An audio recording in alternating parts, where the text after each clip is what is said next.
Hello everyone, welcome to Krishna coaching online classes. तो हम discuss कर रहे हैं ज्योग्राफी के क्वेश्चन सीरीज और आज हम स्टार्ट करेंगे क्वेश्चन नंबर 41 से। ठीक है, तो चलिए स्टार्ट करते हैं। क्वेश्चन है, an area legally reserved for wild life in its natural surrounding is, तो इसको क्या बोलते हैं?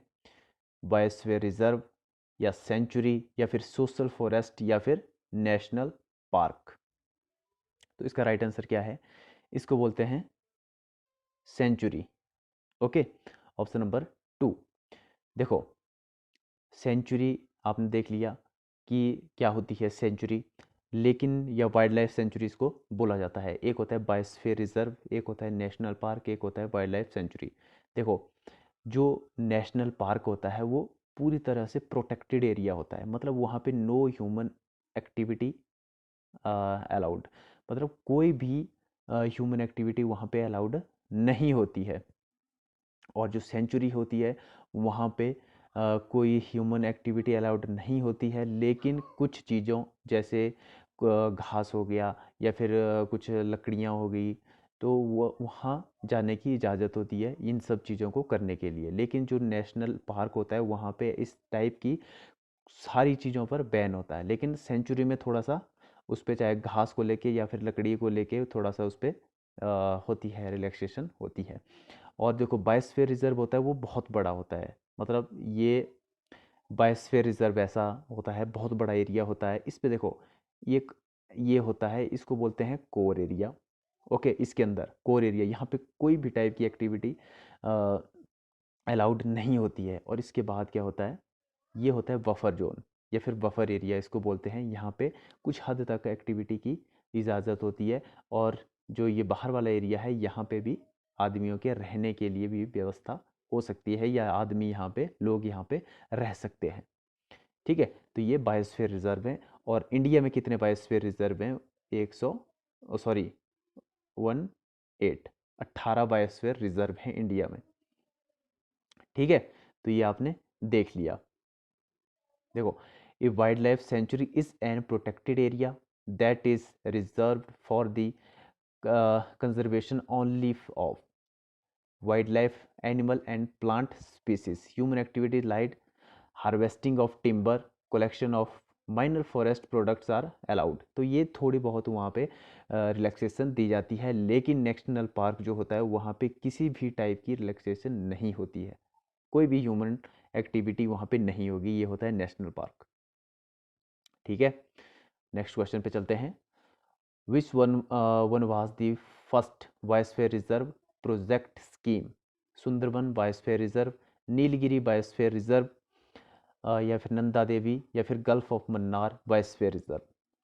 तो इसका राइट आंसर है नीलगिरी। देखो, क्वेश्चन अगर आता है कि फर्स्ट बायोस्फीयर रिजर्व कौन सा था, तो इसका राइट आंसर है नीलगिरी। कहाँ पे है? तमिलनाडु में। और क्वेश्चन आता है कि सबसे बड़ा बायोस्फीयर रिजर्व जो है वो कौन सा है, तो ऑप्शन क्या है, आंसर क्या है इसका? Gulf of Mannar. ठीक है, तो ये इसका राइट आंसर है। ये कहाँ पे है? ये है तमिलनाडु में। ये भी सुंदरबन आपको पता है, सुंदरबन डेल्टा कहाँ पे है? तो सुंदरबन बायोस्फीयर रिजर्व भी वहीं पे है, तो वेस्ट बंगाल में। नंदा देवी, नंदा देवी पीक हमने पढ़ी थी, नंदा देवी चोटी। ठीक है, तो ये कहाँ पे थी? उत्तराखंड में। तो नंदा देवी बायोस्फीयर रिजर्व भी कहाँ पे है? उत्तराखंड में। ओके, तो ऐसे आपने ये याद रखना है।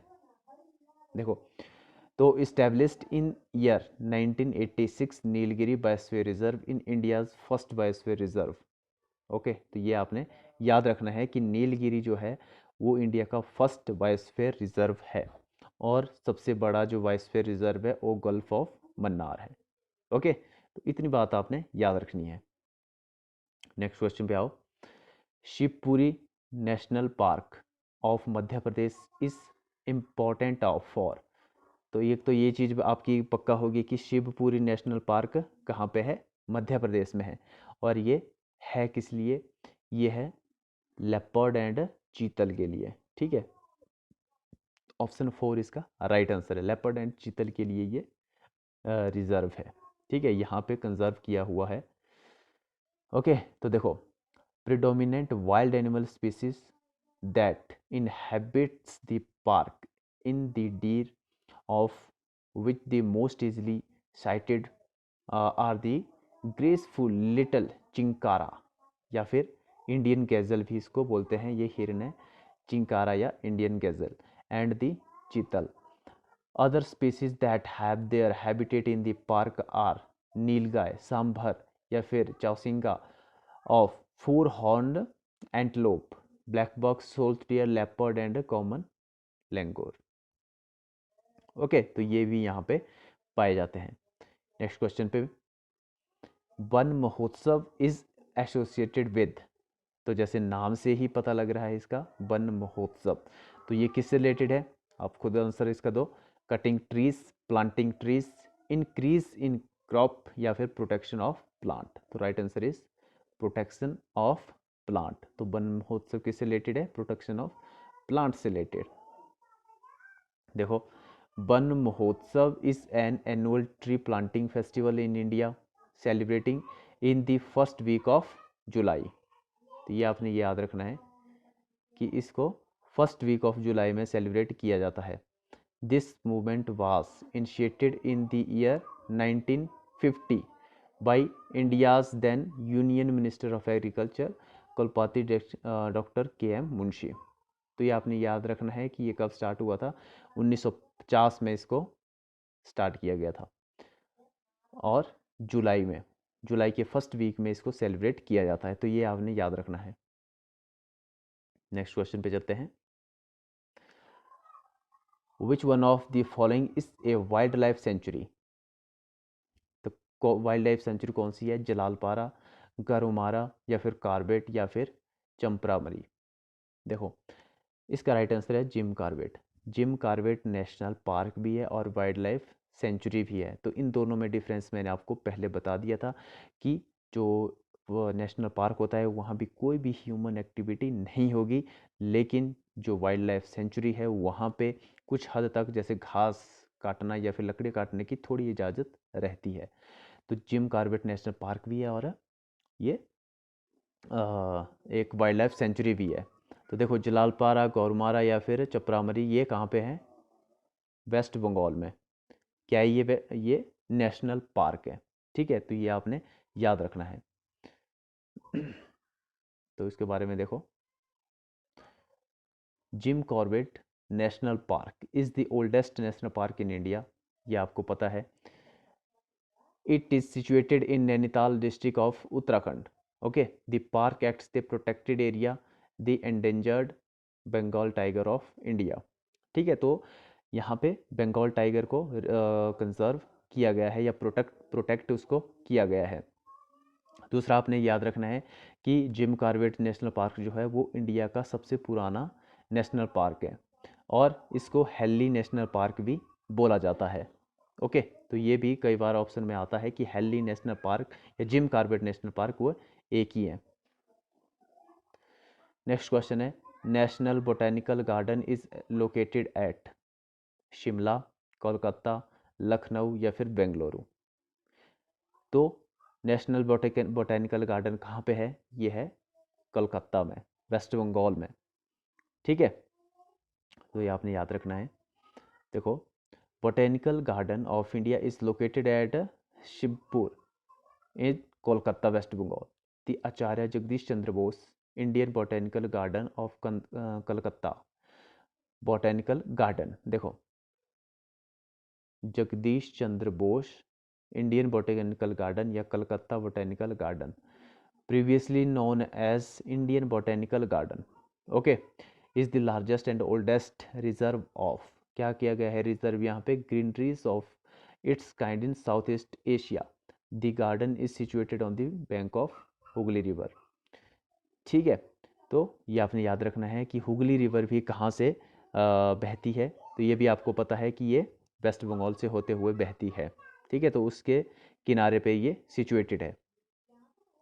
ठीक है, और बोटेनिकल गार्डन या फिर Jagdish Chandra Bose Indian botanical garden ये इसी का ही नाम है. तो ये आपने याद रखना है. नेक्स्ट क्वेश्चन है, which is the best known bird sanctuary in Haryana. ये हमने लास्ट वीडियो में भी डिस्कस किया था. सुल्तानपुर, भरतपुर, राजाजी या फिर सरिस्का? तो इसका राइट आंसर है सुल्तानपुर। ओके, तो सुल्तानपुर इसका राइट आंसर है। सुल्तानपुर हरियाणा के गुड़गांव में सिचुएटेड है। भरतपुर कहाँ पे है? ये राजस्थान में है। सरिस्का कहाँ पे है? ये भी राजस्थान में है। रणथंभौर कहाँ पे है? ये भी राजस्थान में है। और राजाजी कहाँ पे है? ये उत्तराखंड में है। ठीक है, तो ये आपको पता होना चाहिए कि कौन से स्टेट में कौन से नेशनल पार्क या फिर कौन सी वाइल्ड लाइफ सेंचुरी सिचुएटेड है। तो Sultanpur national park is a famous bird sanctuary in Haryana. Every year over 100 migratory birds species visit here to feed.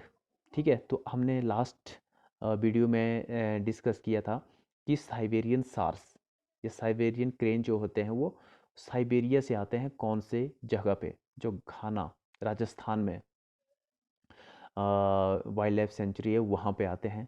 ठीक है, तो और एक सुल्तानपुर नेशनल पार्क, ये भी एक फेमस बर्ड सेंचुरी है। ठीक है, तो यहाँ पे भी आते हैं। The park is a popular picnic spot for residents of new Delhi and NCR. ठीक है, specially during winter migration month. ठीक है, तो ये एक पिकनिक स्पॉट भी है यहाँ पे। नेक्स्ट क्वेश्चन पे चलते हैं। Afforestation is the process of, एक होता है एफॉरेस्टेशन और एक होता है डिफॉरेस्टेशन। ठीक है, तो यहाँ पे पूछा हुआ है afforestation is the process of, तो इसका क्या मतलब है? क्लियरिंग फॉरेस्ट, प्लांटिंग मोर ट्री, कटिंग डाउन ट्री या फिर कलेक्टिंग फॉरेस्ट रिसोर्सेज। तो इसका राइट आंसर क्या है? इसका राइट आंसर है प्लांटिंग मोर ट्री। ठीक है, प्लांटिंग मोर ट्री मतलब ज़्यादा से ज़्यादा पेड़ लगाने को एफॉरेस्टेशन कहते हैं। और पेड़ों को काटा जाता है तो उसको क्या बोला जाता है? डिफॉरेस्टेशन।